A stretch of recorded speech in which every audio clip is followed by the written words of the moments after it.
Hare Krsna, Krsna Krsna, Hare Hare, Hare Rama, Hare Rama, Rama Rama, Hare Hare. All glories to Srila Prabhupada ki jai. Welcome everyone for the nightly reading. Today we've changed tack a little bit. We're reading from the great transcendental adventure of Vrajaprema Prabhu's in order to get in the mood of the celebration of the 50th anniversary of Sri Sri Radha Gopinath.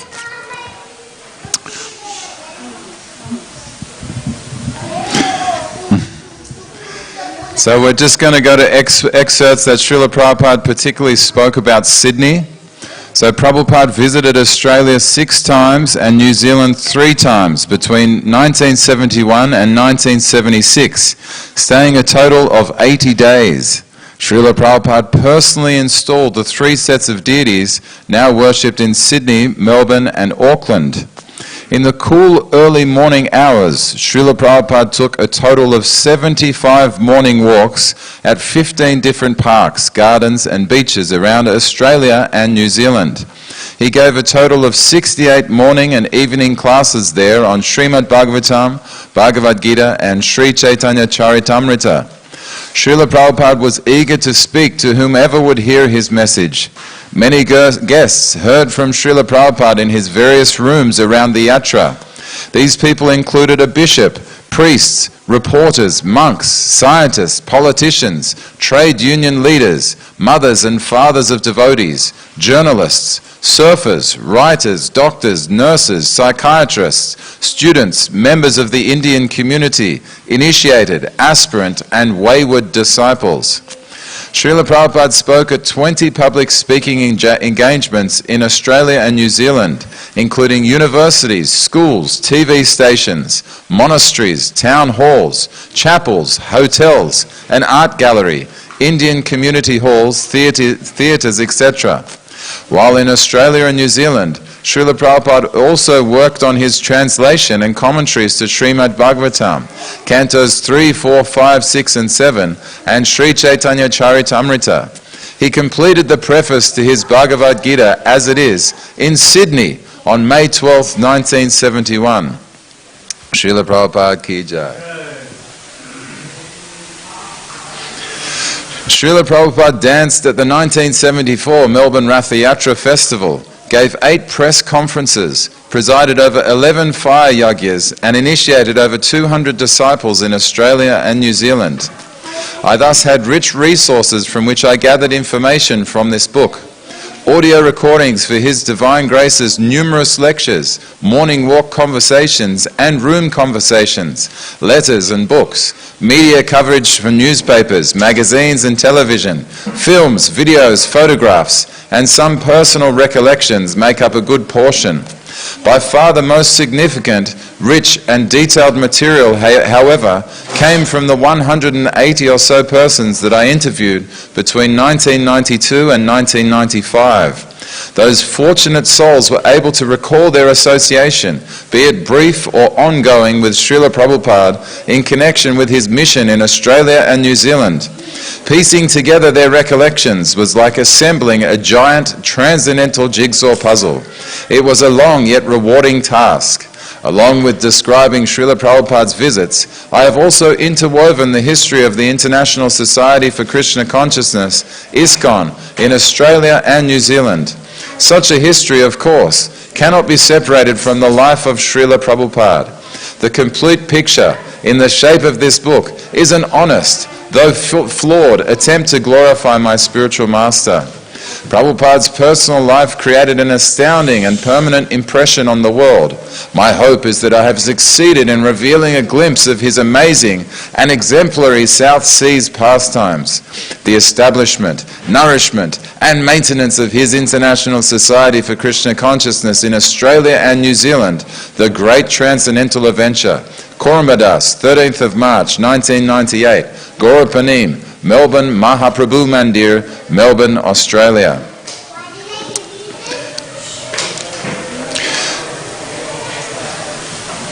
So this is from Srila Prabhupada's writings.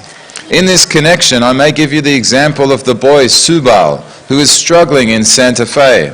Although he is not very much qualified from the worldly point of view, still his struggle for existence in Krishna consciousness is advancing him more and more in spiritual realization.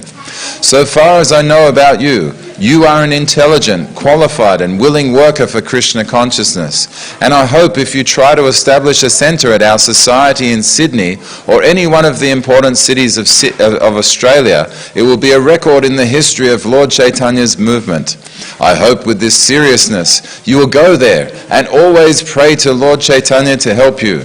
He is very kind and he is always ready to help a willing worker. And as soon as you establish one center, it may be that I may go there for some time and try to help you in your organization. Prabhupada cautioned his young disciple that before leaving, he would have to be assured of a job in Australia.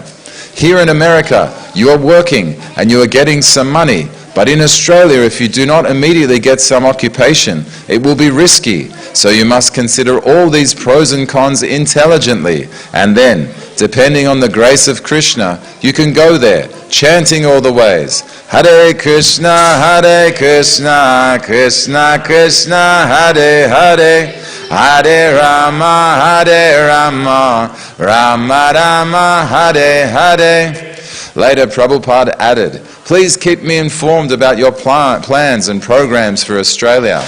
In his correspondence earlier that year, Prabhupada had repeatedly stressed the need to spread the movement widely. We want to open hundreds of centers so that people may take to Krishna consciousness. And we need many enthusiastic boys and girls for carrying on this great mission of Chaitanya Mahaprabhu. Prabhupada had not confined himself to merely encouraging his disciples but by mail. After returning from India to San Francisco, he had soon left for Los Angeles to give association to his young disciples there. Then in May, he had visited the new center in Boston, and while there he had addressed students at Harvard University and MIT, Massachusetts Institute of Technology. Srila Prabhupada, however, did not dismiss the idea of devotees going to Australia. In October 1968, he wrote to Gaura Sundara, so, combined together, try to establish a very nice center in Hawaii. You organize the center in such a way that we can in future open centers in Hong Kong, Tokyo, Fiji, Bangkok, Sydney and New Zealand, and all neighboring Pacific islands.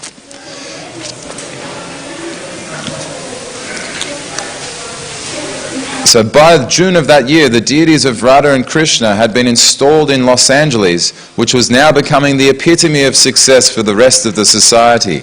On 26th of June 1969, Srila Prabhupada traveled to San Francisco to preside over the Vrajaprema festival, and in August and September of 1969, Srila Prabhupada journeyed to Hamburg and then London, where he stayed at Tittenhurst, the country estate of John Lennon from the Beatles. It was at Tittenhurst in October 1969 that Srila Prabhupada learnt of the recent developments to secure a foothold in Australia. Bali Madan, a young brahmachari from New York, accompanied by his godbrother Sudam, was preaching Krishna consciousness in Japan. They would regularly chant together outside busy Shinjuku station in Tokyo, invariably attracting the attention of tourists and young Japanese men and women. Those interested would receive an invitation to the Sunday feast. At one such festival, Bali Madan spoke to a young English boy who had just returned from a trip to Australia. The youth of that country, the boy explained, were becoming extremely interested in yoga and meditation. The young man also gave Bali Madan the address of a young couple in Sydney with whom he could correspond. Bali Madan started to think that since the Krishna consciousness movement was going on nicely in Japan, he could be spared to open a branch in Australia. He wrote to Srila Prabhupada, submitting his ideas. A week later, Bali Madan received a very enthusiastic response from Srila Prabhupada. It is very, very encouraging that you propose to go to Australia. Formerly, I wanted to send Chidananda Das Brahmachari to Australia, and he attempted to take permission to go there. Somehow or other, it was not fruitful. If you can now go there and start a centre, it will be certainly all glories to Sri Guru and Gauranga. So take information further in this connection. And as you say that you are in correspondence with some friends there, this is all right.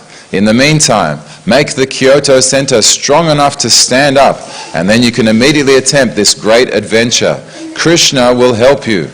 I think when the winter season will prevail very much on the northern side of the world, the southern side of the world will compensate for the declining tendency of VTG sales. There is New Zealand, Fiji Islands, etc. So by the order of Lord Sri Chaitanya Mahaprabhu, we shall not leave any place within this world, at least without Krishna consciousness. Bali Madan immediately lodged a visa application at the Australian Embassy in Tokyo, being careful to avoid the mistakes that Chidananda had made. A few months later, he again wrote to Srila Prabhupada, who replied with another warm response. I am so pleased to receive your letter dated November 7, 1969, and have noted the contents carefully. You are a sincere devotee from the very beginning, coming of a very respectable family, intelligent, and your humbleness is a proof of your high parentage. Thank you very much for this Vaishnava quality. Chaitanya Mahaprabhu has advised the Vaishnava to be humbler than a straw and more tolerant than the tree. Then he can become a perfect preacher. So Krishna is giving you intelligence from within, how to become a preacher in distant countries to fulfill the mission of Lord Chaitanya Mahaprabhu. By this attempt, only can we come within the perspective of the Lord's attention. Our endeavor should be not to see the Lord, but that the Lord may see us. He will see us when we become in His confidence by rendering service unto Him. The best service we can render is the preaching of His glories, by which the hearer is glorified, the preacher is glorified, and the Lord is certainly glorified. I hope your application for an immigrant visa will be duly accepted, because I know the Australian government is very much anxious to invite white people to domicile in Australia, so your application must be favourably treated. Upendra Das, a young American disciple of Srila Prabhupada, had until recently been Prabhupada's personal servant. Now, although the president of Seattle Temple, he again hankered after Prabhupada's personal association. He was depressed and had written asking Prabhupada's permission to resume his former service. Prabhupada had agreed on the condition that Upendra find a suitable replacement. Upendra found one and soon happily took up his former duties. One day in early January 1970, Upendra entered Prabhupada's room in his small rented house on the outskirts of Beverly Hills. Upendra's mail had been redirected to Los Angeles, and it was the contents of one particular letter that had moved him to approach Prabhupada that day. Upendra bowed his head to the floor and stood before Prabhupada. Upendra, I had received a letter from Bali Mardan, a devotee whom I had never met. He was from New York, and I was from the West Coast. He had sent out letters to the temple presidents, asking if they had anyone spare in their temple to help him in Australia. Apparently his visa application had been lodged, and he was ready to go. Since I was no longer the president of Seattle, I went to Prabhupada to ask what to do with the letter. I guess Krishna must have really covered my intelligence, because I said, Srila Prabhupada, I have a letter here from Bali Mardan. He wants a devotee to go to Australia with him. Can you suggest someone? I handed Srila Prabhupada the letter and stood there as Prabhupada looked first at the letter and then at me. He kept staring at me. I looked sideways and looked back, but he was still looking. I thought, Krishna, no. Then I voiced my worst fears. No, Srila Prabhupada, not me. Prabhupada smiled and said, yes, you should go. No, I said half-heartedly. I'm serving you here. I'm doing your cooking, your massage, cleaning your room. But Prabhupada cut me off, and in a matter-of-fact sort of way said, oh, anyone can be my servant, but preaching is something special. Besides, you are doing better service in Seattle. Taking care of my body is not such an important thing. So practically, without speaking a word, just by looking at me, Srila Prabhupada chose me to go to Australia. Bali Mardan's visa application was duly accepted. Handing over the charge of the Tokyo temple to Sudan, he was then free to go. When Prabhupada heard of the latest developments, he immediately wrote to Bali Mardan expressing his happiness. If you take charge of the Sydney Centre, it will give me the greatest pleasure. My ambition is to open centres as many as possible. At least I want to see that centres are opened in very important places. I know you are a very sincere Krishna conscious preacher, and Krishna will surely help you in your great adventure. So by this work, not only will you be blessed by Krishna, which is a spiritual gift, but also your name will be recorded in the history of the Krishna consciousness movement, which I am sure is to grow to the largest volume of expansion. I shall always pray for your long life for preaching work in the service of the Lord. Upendra was now resigned to the fact that he was on his way to Australia. After briefly training Nanda Kumar to replace him as Prabhupada's cook, he busied himself reading travel brochures and collecting money for his fare. Australia at that time had quite a conservative immigration policy. One requirement was that a large amount of money, $1,500, had to be shown to immigration upon arrival. Upendra managed to collect the fare, but could not raise the show money. Gargamuni, who ran a small import-export business in San Francisco, reluctantly agreed to lend him the money on the strict condition that Upendra return it immediately on his arrival in Australia. Bali Mardan was also preparing for his trip, and towards the end of the last week of January 1970, he received yet another encouraging letter from Srila Prabhupada. I understand that you are now preparing to go to Australia, and I am so much glad that you are so enthusiastic in preaching the transcendental cult of Krishna consciousness. Lord Chaitanya Mahaprabhu will be very much pleased upon you. Lord Chaitanya desired that this cult of love of Krishna, which is the highest benefit for the living entity, shall be preached all over the world. As an intelligent boy, you can understand how much this Krishna consciousness movement is necessary for the upliftment of human society.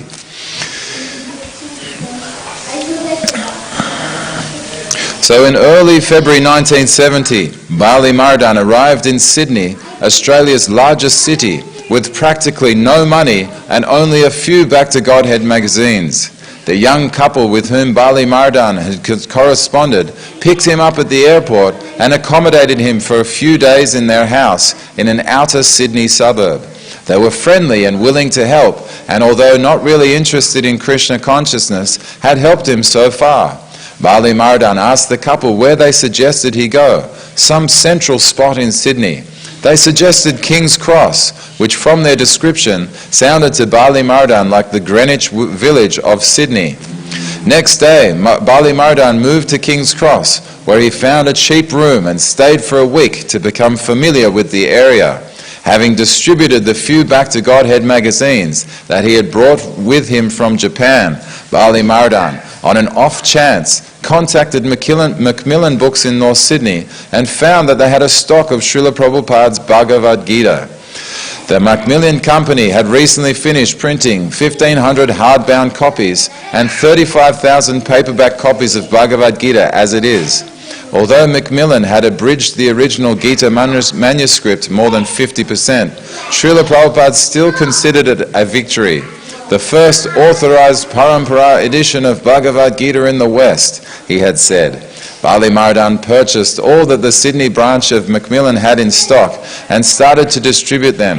He was confident that they were a powerful tool for spreading Lord Krishna's teachings throughout Australia. In ordering Srila Prabhupada to carry the message of Lord Chaitanya to the Western countries, Srila Bhaktisiddhanta Saraswati Goswami had not specifically mentioned Australia. Yet Prabhupada knew of the desperate need for spreading Krishna consciousness everywhere. Human life, Prabhupada said, was awarded to a living entity so that he could realize his spiritual identity and his permanent source of happiness. In Australia, like in any other Western country, people labored hard, dedicated to the illusion of material happiness. Prabhupada was convinced that, as it had been for the Americans, the power of God's holy name would cleanse away desire for material enjoyment from the hearts of the Australians and awaken them to their real identities as loving servants of Krishna. The fact that Srila Prabhupada had sent only one devotee to Sydney was not without precedent. Prabhupada had already opened many branches by sending a sole person to a particular city. We do not require more men to start, Prabhupada had said. If there is one sincere soul, that is sufficient to start a new center. Srila Prabhupada had spent his entire first year in America alone, or so it appeared. I was seemingly alone for 1 year, but I never felt alone. I always felt the presence of my Guru Maharaj. A Vaishnava, he said, is never alone. Bali Mardan remembered how Srila Prabhupada in his early days in America had sat down in Tompkins Square Park in New York and chanted. So with a single mridanga, Bali Mardan sat down at the El Alamein Park in the middle of King's Cross, Sydney, and began to chant, Hare Krishna, Krishna Krishna, Hare Hare, Hare Rama, Rama Rama, Hare Hare. The Australians that walked past, some eyeing Bali Mardan suspiciously, others incredulously, perhaps could not imagine the auspiciousness of the event. Here, for the first time, a humble Vaishnava preacher was helping spread the powerful chanting of the holy names of Krishna. Even without their knowing, the people were participating and being benefited just by hearing this sound vibration. The 60s had ended just weeks before. With the 70s had come potent spiritual life for Sydney. One day, a hippie couple who stopped to hear the chanting told Bali Mardan of an abandoned house in nearby inner city Woolloomooloo. He quickly moved there to save paying rent. A few weeks later, on 17th of February 1970, Upendra arrived at Sydney's International Airport. Exiting from a strict customs check, his eyes searched through the jostling, noising crowds in the arrival lobby, looking for Bali Mardan, whom he had never met. He thought he heard a mridanga amongst the roar. Ah, yes, he did, and there was Bali Mardan, Upendra. I was quite surprised when I saw him. He was a lanky, a bead bag around his neck, and wearing thick rimless glasses. He wore a Prabhupada hat, which covered half his forehead, the straps hanging down over his 3-day beard.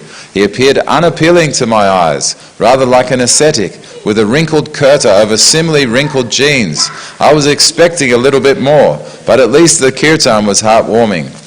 Bali Mardan helped Upendra with his bags, and the two walked out of the terminal building, greeted by a blast of hot Sydney summer air. Sydney had been experiencing heat wave conditions, and temperatures were still soaring at 40 degrees and above. An early model Holden taxi waited out the front. Bali Mardan tapped on the window, and a bleary-eyed, similarly disheveled man awoke and slowly emerged from the back seat. Upendra, as we drove towards the city, Bali Mardan introduced me to our red-eyed driver. He was Noel, a young, single man who drove a taxi and who was coming around and chanting a bit and helping out by donating some of his taxi earnings to the temple. I don't know what I imagined the temple to look like, but we arrived outside an abandoned house. It had no electricity, no hot water, and cockroaches as big as skateboards. It wasn't very clean, and the wind blew through broken panes of glass. My bed was covered with sheets of newspaper. I just cried and cried. We were living in the squats. The next few days were difficult ones for Upendra, who had a hard time adjusting. How can we live like this, he asked Bali Mardan. Well, replied Bali Mardan, we have practically no money. We're saving up rent for a new place. Not long after, Bali Mardan located a small house in Potts Point, a suburb directly adjoining King's Cross. Although the dingy street was sometimes inhabited by drunks who slept in the gutter, it was better than the squats. Situated on a cliff face overlooking the vast expanse of inner city Sydney with its dockyards and rolling parklands, the prominent blue building was quite suitable. It had a sunny compound and a few rooms, one with a veranda. The two young men wondered how they could afford it. Then Upendra remembered Garga Muni's loan, and the money was soon spent on the new house. It was clear to the two young men what Srila Prabhupada wanted them to do in Sydney. Follow his example from the early days at 26 2nd Avenue, New York.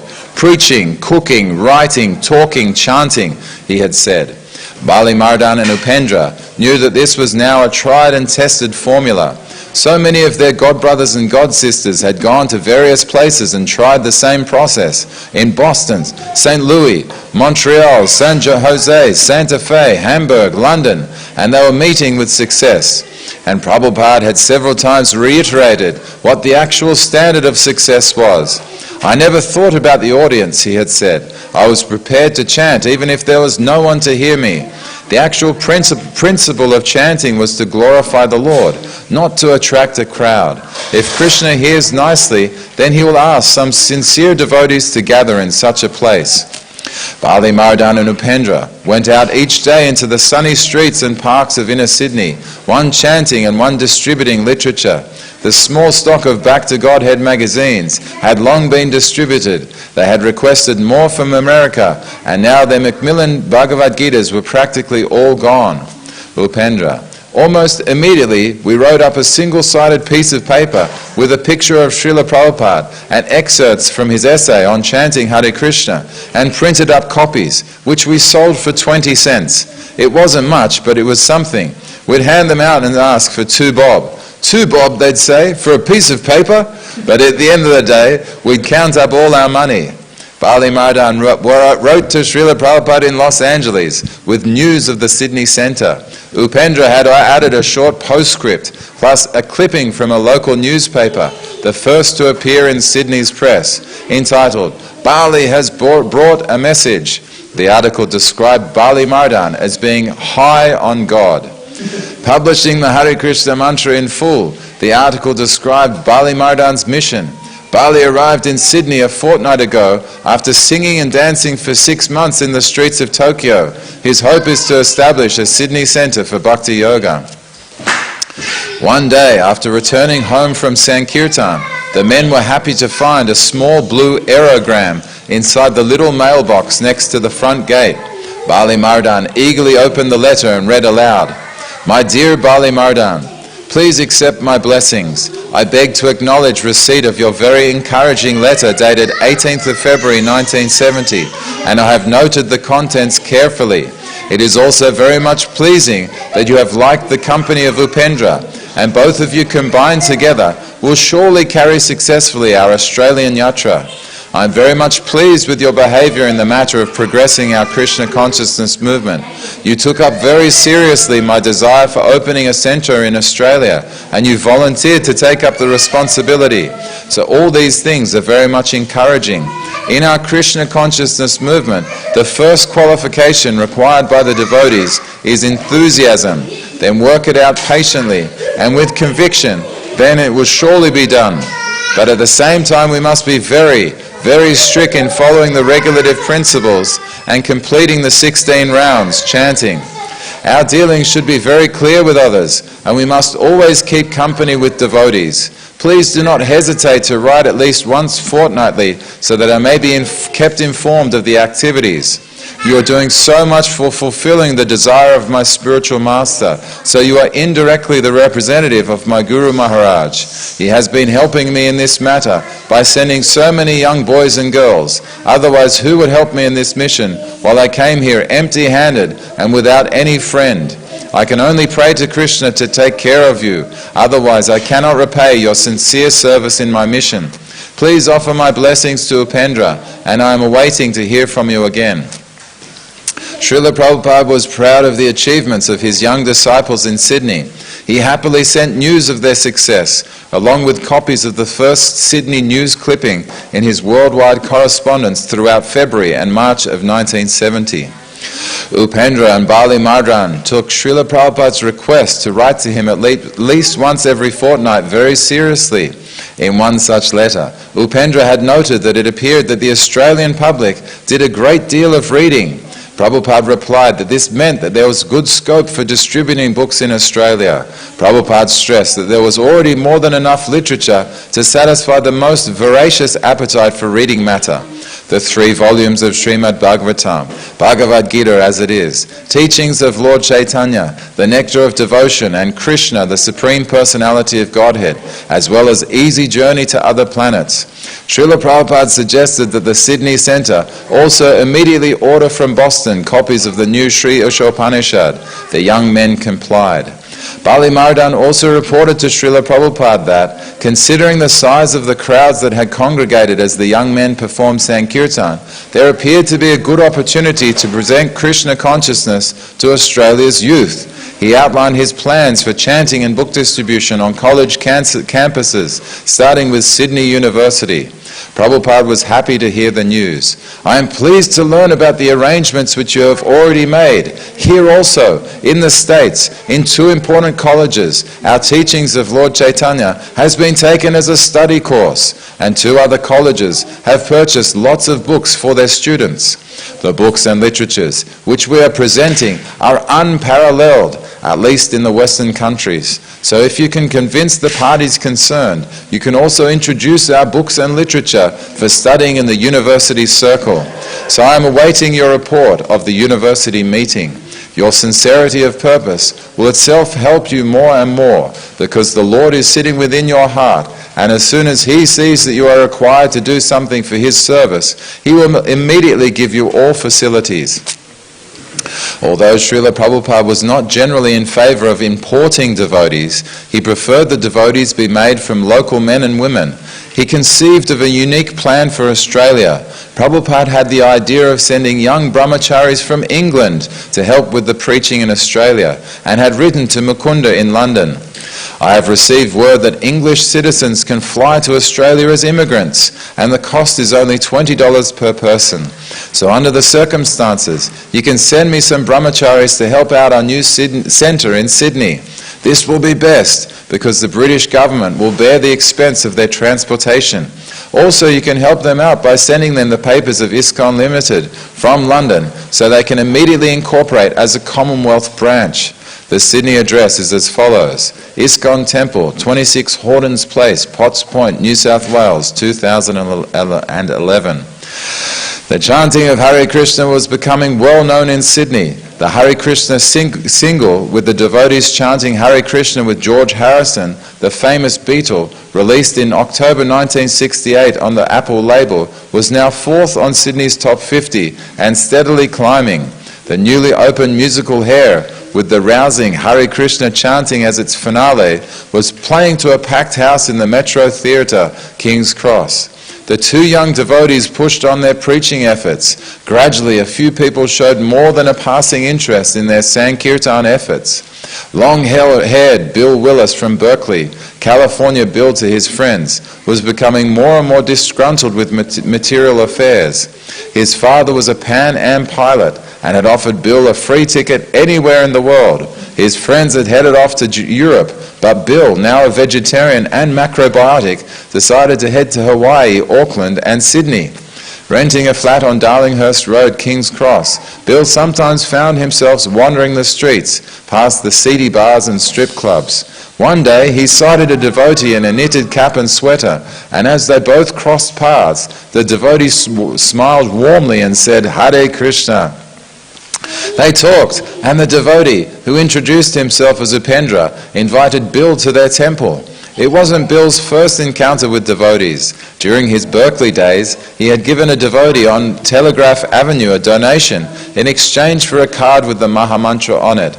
Eager to experience the promised sublimity, Bill had started chanting straight away. Shortly after, he met the devotees as they chanted outside the University of California, Berkeley campus, and yet again in San Francisco at an avant-garde outdoor art fest.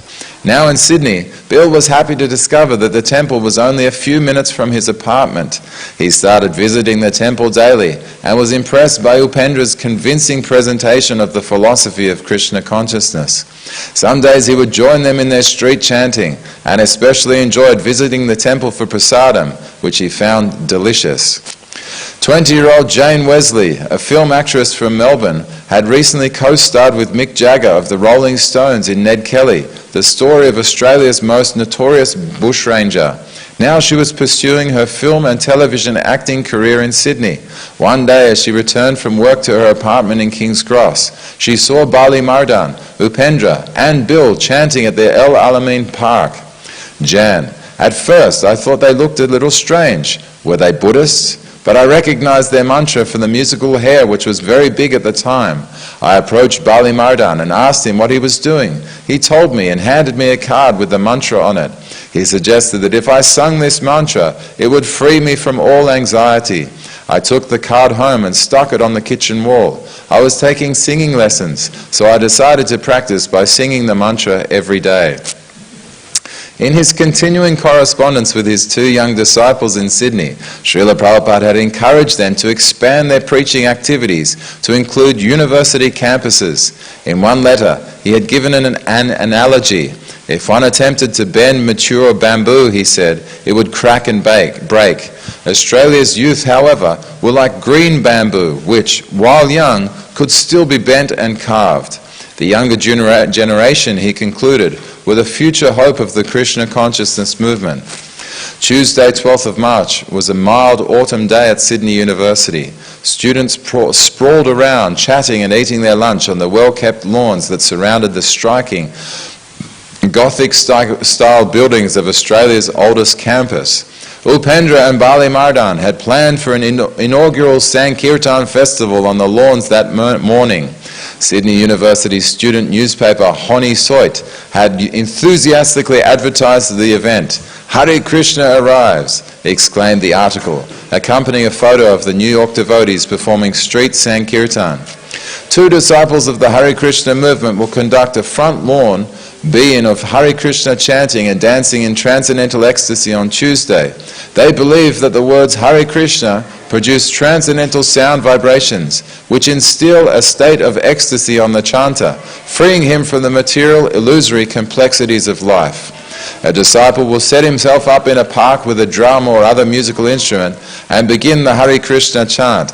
Hare Krishna, Krishna Krishna, Hare Hare, Hare Rama, Rama Rama, Hare Hare. Those who respond to the transcendental sound vibrations are immediately drawn to the source of the sound. In a short time, hundreds of people may be seated with the disciple, all singing the spiritual chant. And this is what the disciples hope to achieve today. The disciples claim that Hare Krishna is the transcendental process for reviving our dormant spiritual consciousness. As original spirit souls, we are all originally Krishna conscious entities, but due to our association with matter from time immemorial, our consciousness is now adulterated by the material atmosphere. By chanting this transcendental vibration, we can cleanse away all misgivings within our hearts. The disciples promise a permanent state of high without the use of artificial stimulants and with no come down after each new apex of pleasure is attained. They do not require any money payment to be made by followers. Their worship consists of chanting, singing and dancing, but most important are the words of the Hare Krishna chant. Everyone has probably heard the Hare Krishna record, which was sung by the members of the London Radha Krishna Temple and produced by George Harrison by now, but few may realize the deep spiritual significance behind the words. Come along Tuesday to find out. By the time Upendra and Bill arrived, quite a crowd had gathered. Upendra was dressed in a yellow dhoti, short-sleeved kurta, and a neat sleeveless sweater. He wore a yellow turban and smiled brightly as he began a melodic kirtan, accompanied by saffron-clad Bali Mardan.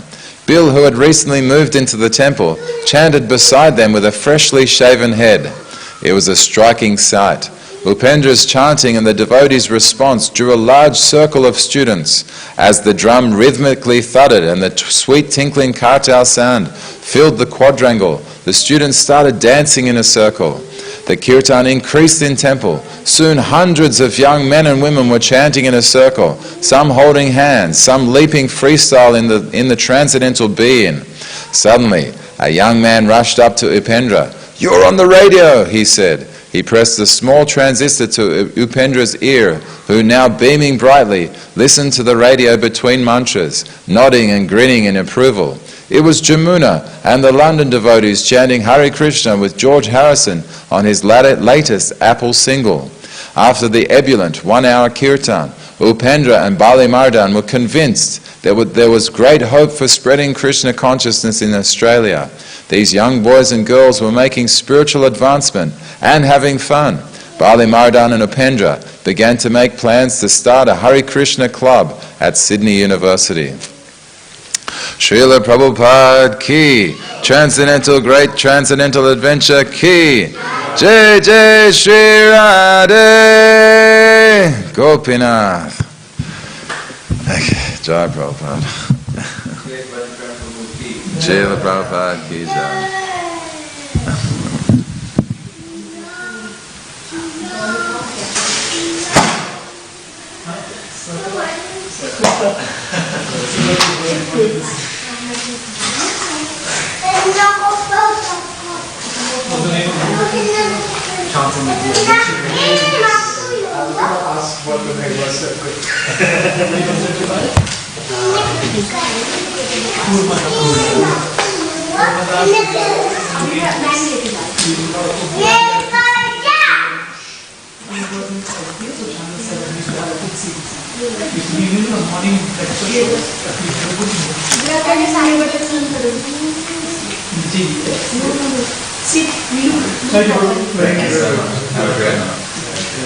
Good. So, how did Prabhu start?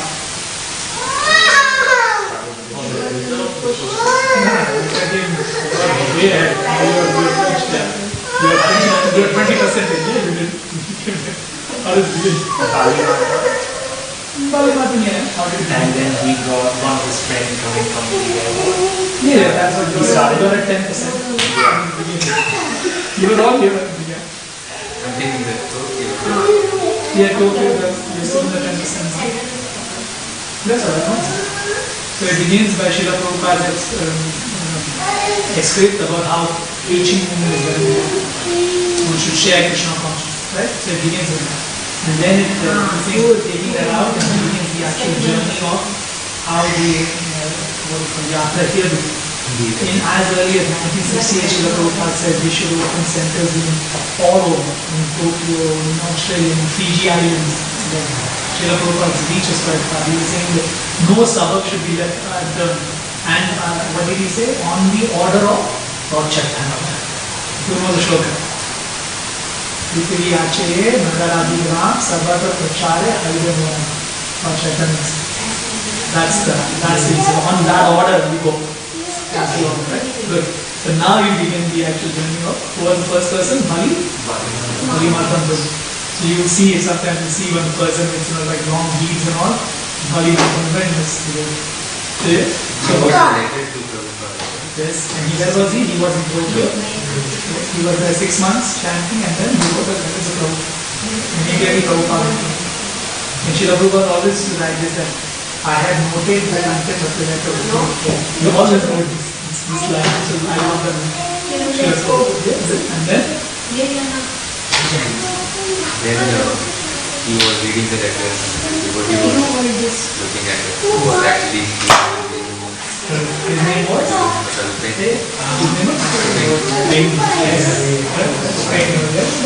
Then Prabhupada again requested to Is it Srila Prabhupada? He's asking for a devotee. yeah, anybody can serve me. Serving my body is great important.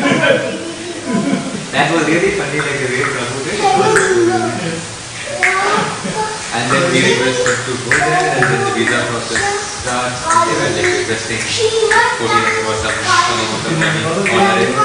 Then one of somebody helps him, like strictly telling him that the money should be returned.